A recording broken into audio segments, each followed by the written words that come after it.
नमस्कार, जी बिजनेस पर आपका स्वागत है। आप देख रहे हैं पावर ब्रेकफास्ट। आपके साथ मैं हूं मानसी दवे। सोमवार की सुबह और साल 2021 का आखिरी हफ्ता, नए साल की तरफ हम बढ़ रहे हैं और ऑफ कोर्स विदेशी बाजार के संकेत अगर देखें वहां पर तो छुट्टियों का मूड ही चल रहा है, लेकिन जो तमाम संकेत हमारे सामने आ रहे हैं हम आपको बता रहे हैं। आप देखिए यहाँ पर SGX निफ्टी 16,963 के लेवल्स के आसपास ट्रेड करता हुआ यहाँ पर गिरावट के साथ लाल निशान पर ट्रेड देखने को मिल रहा है। एक सपाट ट्रेंड आप डाउ फ्यूचर्स में भी देखेंगे और विदेशी बाजार में और कहाँ एक्शन देखने को मिल रहा है, कच्चे तेल की चाल क्या है, साथ ही बुलियन मार्केट, सोने चांदी का हाल क्या है और साथ ही कौन से ट्रिगर्स हैं जिस पर इस पूरे हफ्ते के लिए हमें फोकस करना है, सब कुछ विस्तार से जान लेते हैं दीपांशु भंडारी से। Deepanshu, good morning. बताएं छुट्टियां अब भी कहाँ है और विदेशी बाजार में नजर कहाँ रखी जाए? बिल्कुल, हमारी बाजारी बस खुले हुए हैं। वैसे आज अगर आप देखें तो ऑफ कोर्स क्रिसमस वीकेंड खत्म हो गया है, अब नए आप जा रहे हैं। कम बाजार बंद है, बट फिर भी हमारे लिए जो इंपॉर्टेंट बाजार है उसमें से हांगकांग आज बंद है, यूके के बाजार आज बंद रहेंगे, साथ ही ऑस्ट्रेलिया और कनाडा के बाजार और कुछ और बाजार आपको बंद दिखेंगे। SGX निफ्टी जैसे आप बता रही थी थोड़ी सुस्ती है। जापान के बाजार भी अगर आप देखें हल्की सी सुस्ती दिखा रहे हैं। चीन के बाजार अभी खुलने वाले हैं, काफी सारा इंपॉर्टेंट डेटा चीन और जापान से आते हुए दिख रहा है, तो थोड़ा उन बाजारों में भी इन बातों का प्रभाव आपको होते हुए दिख रहा है।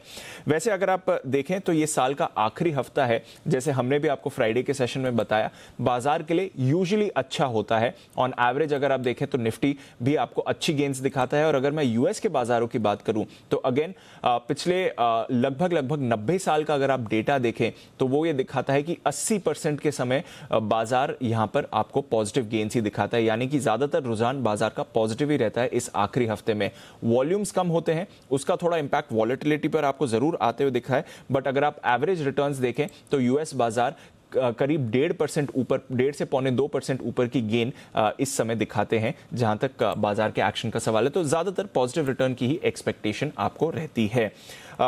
इस साल अगर आप देखें तो यूएस के बाजार ऑलरेडी 25% की रैली दिखा चुके हैं और डेटा अगेन यही दिखाता है कि किसी भी साल में अगर बाजार 20% की रैली दिखा चुके हैं तो फिर आखिरी हफ्ते में भी बाजार पॉजिटिव रिटर्न्स ही देते हैं। तो पूरे संकेत यही आ रहे हैं कि ये हफ्ता ग्लोबल मार्केट्स, यूएस के मार्केट्स के लिए पॉजिटिव आपको रहना चाहिए। हालांकि वजह से मैंने कहा वॉल्यूम्स कम रहते हैं, ऑन एवरेज वॉल्यूम्स में आपको 30% की गिरावट इस आखिरी हफ्ते में दिखती है, जिसकी वजह से थोड़ी वॉलेटिलिटी दिखेगी।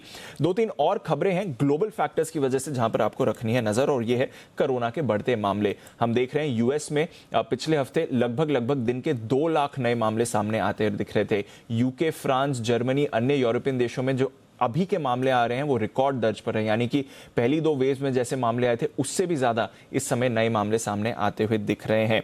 इनकी वजह से हमने देखा कि सिर्फ इस वीकेंड यानी कि फ्राइडे, सैटरडे, संडे 6000 से ज्यादा ग्लोबल फ्लाइट्स को रद्द करना पड़ा, क्योंकि लोगों की शॉर्टेज है, रेस्ट्रिक्शंस बढ़ रहे हैं। तो वहां पर अगर आप देखें तो थोड़ी परेशानी के संकेत जरूर आ रहे हैं, पर 1-2 यहां पर अच्छी खबरें भी हैं। साउथ अफ्रीका, जहां से ये ओमिक्रॉन वेरिएंट सामने आया है, वहां का डेटा दिखा रहा है कि नए मामलों में अब गिरावट आती हुई दिख रही है। पिछले हफ्ते करीब 25% की गिरावट आपने नए मामलों में आती हुई देखी। तो साउथ अफ्रीका जहां से ये शुरू हुआ है वहां पर ये नियंत्रण में आते हुए दिख रहा है। बाकी देशों में ऑफ कोर्स अभी भी पीक आउट होना बाकी है। कुछ और खबरें जो अच्छी हैं इस वायरस को लेकर, ऑफ कोर्स तेजी से फैल रहा है, बट 1-2 चीजें यूके गवर्नमेंट ने डेटा पब्लिश करा है और वो कह रहे हैं कि डेल्टा की तुलना में जो ओमिक्रॉन है वो 70% कम प्रभावी है, यानी कि इसका इंपैक्ट कम है, तेजी से फैलता है बट इंपैक्ट कम करता है।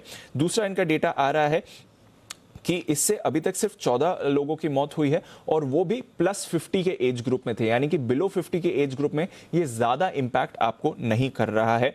और साउथ अफ्रीका की जांच में पाया गया कि 80% लोगों को हॉस्पिटलाइजेशन की तो जरूरत भी नहीं पड़ती है। तो 1-2 अच्छा डेटा यह है कि साउथ अफ्रीका में पीक आउट होते हुए दिख रहा है, हॉस्पिटलाइजेशन कम है, ऑफकोर्स मोर्टेलिटी रेट कम है, बट चिंता की बात यह है कि काफी तेजी से फैल रहा है। तो ये एक इंपॉर्टेंट फैक्टर रहेगा। अदरवाइज इस हफ्ते न्यूज इवेंट्स वाइज कुछ ज्यादा इंपॉर्टेंट एक्सपेक्टेड नहीं है, और जैसा मैंने कहा डेटा तो यही दिखाता है कि आखिरी हफ्ता यूजुअली ग्लोबल मार्केट्स के लिए अच्छा रहता है। ओके, तो उम्मीद करते हैं कि आखिरी हफ्ता विदेशी बाजार और साथ ही भारतीय बाजार के लिए अच्छा ही साबित हो। शुक्रिया दीपांशु, विदेशी बाजार के संकेत हमें बताने के लिए। तो क्लियरली यहाँ पर सब कुछ हमने आपके सामने रख दिया है, किस तरह से साल के आखिरी हफ्ते में कहाँ कहाँ आपको नजर रखनी है, डेटा के मुताबिक कहाँ पर फोकस रखना चाहिए, कौन से बाजार हैं जिसमें छुट्टियों का दौर आगे भी जारी रहेगा और कहाँ पर बाजार विदेशी बाजार जो है वो खुलते हुए दिखेंगे, ये भी हमने आपको बताया। आज के सत्र में हांगकांग के बाजार में छुट्टी से जरूर नजर में रखिएगा।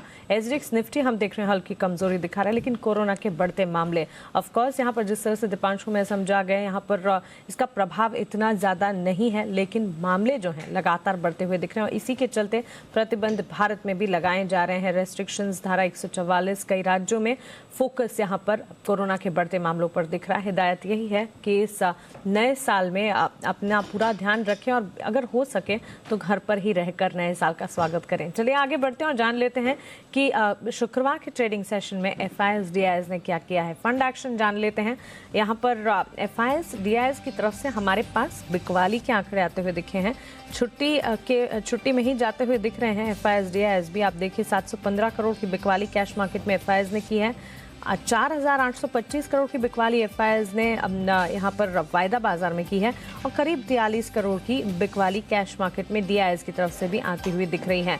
तो क्लियरली जहाँ छुट्टियों का माहौल विदेशी बाजार में है, फंड एक्शन हम देख रहे हैं एफआईएस डीआईएस की तरफ से बिकवाली के आंकड़े आते हुए दिख रहे हैं और साथ ही ओमिक्रॉन के बढ़ते मामले कितना खतरा साबित होता हुआ दिख सकता है और साथ ही ये जो ट्रेंड है कि साल का आखिरी हफ्ता अच्छा रहता है, ये कितना सच है और भारतीय बाजार पर कैसे संकेत मिल रहे हैं, जान लेते हैं जी बिजनेस के मैनेजिंग एडिटर अनिल सिंघवी के साथ, जो रुक कर रहे हैं हमारे स्पेशल सेगमेंट का।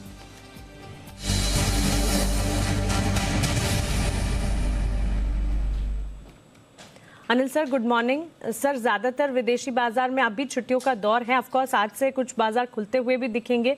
संकेत यहाँ पर एफआईएस डीआईएस के बिकवाली के आंकड़े हैं सर, साथ ही ओमिक्रॉन के मामले जो बढ़ रहे हैं, इस हफ्ते के लिए भारतीय बाजार पर कहाँ फोकस करना चाहिए और स्ट्रैटेजी आज शुरुआत में कैसी बनाई जाए सर?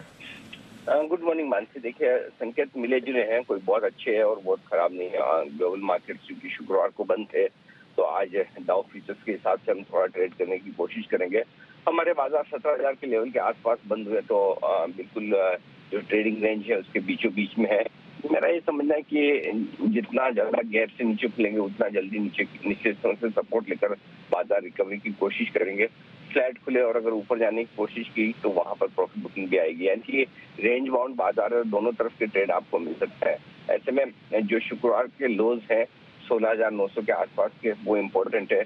आज के लिए जो सपोर्ट जोन निकल कर आता है वो 16,825, 16,890 को मानकर चले। ये रेंज निफ्टी पर सपोर्ट का काम करेगी। तो ऊपरी स्तरों पर 17,000 के ऊपर टिक कर अगर हमने ट्रेड किया तो 17,075, 17,150, ये 75 पॉइंट की रेंज वो है जहाँ आपको प्रॉफिट बुकिंग और बिकवाली आती हुई नजर आएगी। जहाँ तक बैंक निफ्टी का सवाल है, बैंक निफ्टी जरूर थोड़ा सा ज्यादा कमजोर बंद हुआ है शुक्रवार के सेशन में। 35,000 के नीचे की क्लोजिंग बैंक निफ्टी में आती हुई दिखी है। ऐसे में 34,600, 34,800, 34,400, 34,600, ये 200 पॉइंट की रेंज बैंक निफ्टी के लिए मजबूत सपोर्ट के तौर पर काम करेगी। अब बड़ी और फ्रेश कमजोरी बैंक निफ्टी में तभी होगी जब बैंक निफ्टी 34,400 के नीचे ट्रेड करना शुरू करे। तो ये रेंज आपके लिए इंपॉर्टेंट है नीचे की तरफ, और यही खरीदारी की रेंज है और यही शुक्रवार के लोज भी है। ऊपरी स्तरों पर 35,125, 35,325, ये 200 पॉइंट की रेंज बैंक निफ्टी पर ऐसी है जहाँ पर आपको प्रॉफिट बुकिंग और बिकवाली आती दिखेगी। तो क्लियर है कि रेंज का इंतजार करें। किसी एक सिरे पर बाजार आता है तो उसके विपरीत कॉन्ट्रा कॉल लेकर आपको ट्रेड करना होगा। मिला जुला कारोबार रहने की उम्मीद है आज बाजार में, तो उस लिहाज से आपको ट्रेडिंग स्ट्रेटेजी इस साल के आखिरी हफ्ते में रखनी चाहिए। बिल्कुल अनिल सर, शुक्रिया ये स्ट्रैटेजी हमें बताने के लिए। तो मिले जुले ट्रेड्स देखने की संभावना यहाँ पर बनती हुई दिख रही है। ट्रेडिंग रेंज आपके टीवी स्क्रीन पर है 16,825 से 16,890। इस दायरे को निफ्टी के लिए आप मजबूत सपोर्ट के तौर पर मानकर चले। वहीं निफ्टी के लिए ऊपरी रेंज 17,075 से 17,150 की होगी। बैंक निफ्टी 34,400 से 34,600, 200 पॉइंट के दायरे को मजबूत सपोर्ट के तौर पर मानकर चले। वहीं 35,125 से 35,325 ये दायरा होगा बैंक निफ्टी के लिए ऊपरी रेंज का। क्लियरली यहाँ पर हर स्ट्रैटेजी जो हम आपको सुझा रहे हैं उस पर नजर रखिए, क्योंकि मिले जुले कारोबार देखने को मिलेंगे और इसी को ध्यान में रखते हुए स्ट्रैटेजी जो है, टेक्निकली चार्ट्स जो है उसे समझकर जो स्ट्रैटेजी आपको बताई जा रही है उस पर जरूर नजर रखिएगा। चलिए आगे बढ़ते हैं और अब खबरों वाले शेयर्स तो हम जानेंगे ही, लेकिन उससे पहले एक और खबर है जो जान लेते हैं। वीकेंड पर आरबीएल बैंक के लीडरशिप में बड़ा बदलाव हुआ है। डिटेल्स बताने के लिए हमारे साथ वरुण दुबे जुड़ गए हैं। Varun, good morning. काफी सारे बदलाव, काफी सारी खबरें आती हुई आरबीएल बैंक से जुड़ी हमने वीकेंड में देखी। क्या कुछ है वो खबरें? डेफिनेटली जिस हिसाब से एक्शन हुआ है संडे के दिन आरबीएल बैंक में, ऐसा लगा ही नहीं वीकेंड है क्योंकि पूरे दिन एक्शन में था है खबरें। और खबरें ये है कि इस कंपनी के जो मौजूदा एमडी और सीईओ है विश्ववीर आहूजा, वो तत्कालीन प्रभाव से छुट्टी पे जा चुके हैं और इनडेफिनिट छुट्टी पे जा चुके हैं। सबसे बड़ी बात तो ये है।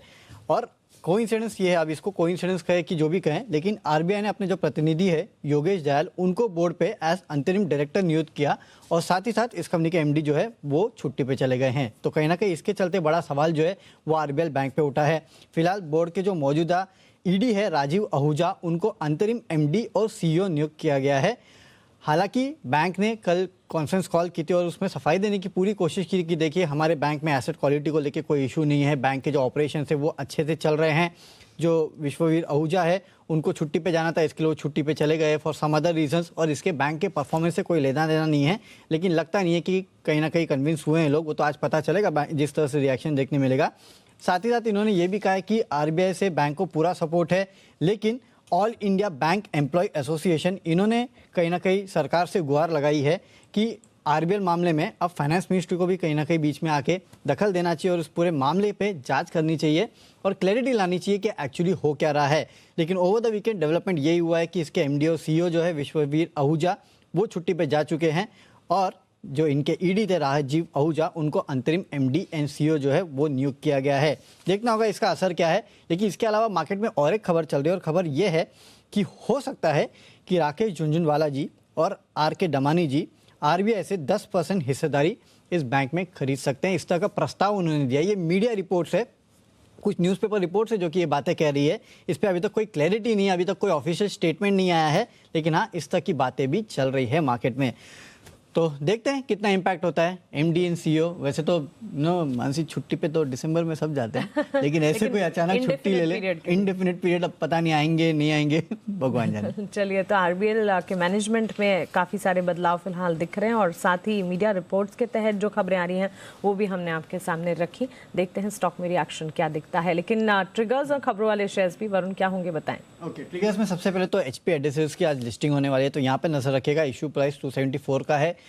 गो फैशन एंकर निवेशकों का 1 महीने का लॉक इन जो है वो खत्म होने वाला है, तो इसके स्टॉक पे भी आपको नजर रखनी है। जीई शिपिंग बोर्ड की बैठक है, बायबैक पे विचार करने वाले हैं। सोम डिस्टिलरीज राइट इशू के प्राइस तय करने के लिए बोर्ड की बैठक है। वेदांता 1000 करोड़ के एनसीडी से जुटाने के लिए इस कंपनी की बैठक होने वाली है। आयनॉक्स विंड फंड जुटाने पे कंपनी विचार करने वाली है और दिल्ली सरकार के सर्कल रेट्स पर 20% की छूट की जो समय सीमा थी वो खत्म हो जाएगी, तो यहाँ पे नजर रखिएगा। साथ ही साथ होटल्स, मॉल्स, रेस्टोरेंट्स, लिकर कंपनियों पे नजर रखेगा, क्योंकि कोरोना के चलते अब रिस्ट्रिक्शंस जो है फिर से हर राज्य में बढ़ते हुए नजर आ रहे हैं। खासकर मुंबई में देखिए, मुंबई में किसी भी तरह का न्यू ईयर पार्टी के ऊपर रोक लगा दी गई है और महाराष्ट्र में धारा 144 लगा दी गई है। 9 बजे से 6 बजे के बीच लगाई गई है। 5 से ज़्यादा लोग जो है वो सार्वजनिक जगहों पे इकट्ठा नहीं हो सकते हैं, तो कहीं ना कहीं इसका इम्पैक्ट देखने मिलेगा। रेस्टोरेंट्स, जिम, सिनेमाघर की क्षमता जो है 50% के आसपास की अनुमति दी गई है। विवाह समारोह में करीब 100 से ज़्यादा लोग की अनुमति नहीं है। ओपन स्पेस में 250 से ज़्यादा लोग जो है उनकी अनुमति नहीं है, तो काफ़ी सारे रिस्ट्रिक्शंस जो है वो लगा दिए गए हैं। साथ ही साथ कर्नाटका में भी रिस्ट्रिक्शंस लगाए गए हैं, तो इन सब का इम्पैक्ट आज आपको ये जो ओपन अप थीम थी उस पर देखने मिलेगा। एल्यूमिनियम केमिकल रिलेटेड स्टॉक्स पे नजर रखिएगा, खासकर नैल्को, हिंडाल्को, वेदांता, एसआरएफ, दीपक नाइट्रेट, क्योंकि चीन से 5 चीनी गुड्स है बेसिकली, जिनके ऊपर 5 साल के लिए एंटी डंपिंग ड्यूटी जो है लगा दी गई है, जिसमें एल्यूमिनियम है और काफ़ी सारे और केमिकल्स है। एफएमसीजी स्टॉक्स जैसे कि खासकर गोदरेज एग्रोवेट, रुचि सोया, यहाँ पे नजर रखनी है, क्योंकि खाद्य तेल की जो कीमतें हैं उनमें कटौती की गई है। करीब 8 से 13% के आसपास की कटौती जो है वो की गई है। इंडिया बुल्स रियल एस्टेट, 12 फरवरी को यहाँ बोर्ड की बैठक है। नैम एस्टेट प्राइवेट लिमिटेड और embassy 1 commercial private property developments को आईबी रियल एस्टेट के साथ विलय करने के लिए बोर्ड बैठक करने वाला है।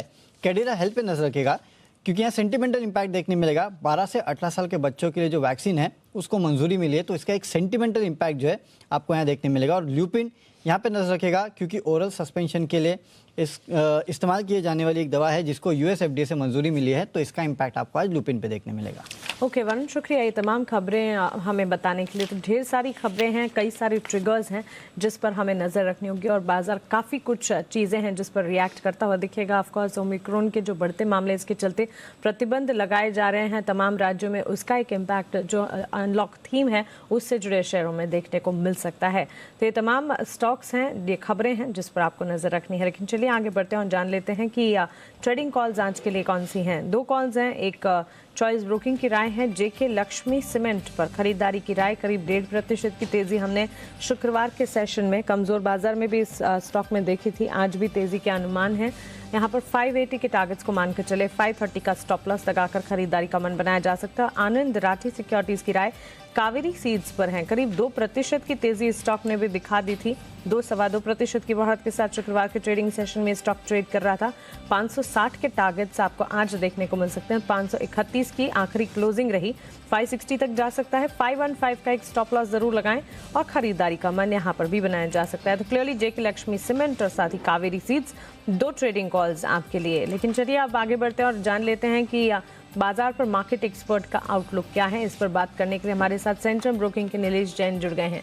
नीलेश जी, गुड मॉर्निंग, स्वागत है आपका जी बिजनेस पर। ये हफ्ता काफ़ी क्रूशल रहेगा क्योंकि साल का आखिरी हफ्ता, कई सारे विदेशी बाजार छुट्टियों के मूड में है, तो भारतीय बाजार को अपने लेवल्स को खुद सस्टेन भी करना है। क्या लगता है इस हफ्ते के लिए आपके हिसाब से इम्पोर्टेंट लेवल्स क्या हैं? Very good morning to Mansi ji. Mansi देखिए, ओवरऑल बाजार में इस सप्ताह जो मंथली एक्सपायरी भी होने वाली है, तो उसके चलते हमारा ये मानना है कि एक वॉलेटिलिटी हो सकती है। जो बड़ी रेंज निकल के आ रही है वो 16,800 से लेके 17,200। कोई मेजर ट्रिगर्स अभी फिलहाल निकल के नहीं आ रहे। जिस हिसाब से क्लोजिंग हमें देखने को मिली थी फ्राइडे के सेशन में, तो क्लोजिंग एक अच्छी मानी जाएगी। 70,000 के ऊपर की क्लोजिंग हुई थी। ओवरऑल 17,000 की स्ट्राइक में put writers and call writers दोनों ही एक्टिव है, तो एक डिसाइसिव मूव हमें देखने को मिलेगा लगभग 100 to 150 पॉइंट का। कोई फ्रेश ट्रेड यहाँ पे निकल के नहीं आ रहा है, थोड़ा वेट एंड वॉच करना होगा। 17,000 के ऊपर अगर सस्टेन होता है तो यहाँ पे शॉर्ट कवरिंग की संभावनाएं बनेगी और 17,150 तक का मूव हमें देखने को मिलेगा।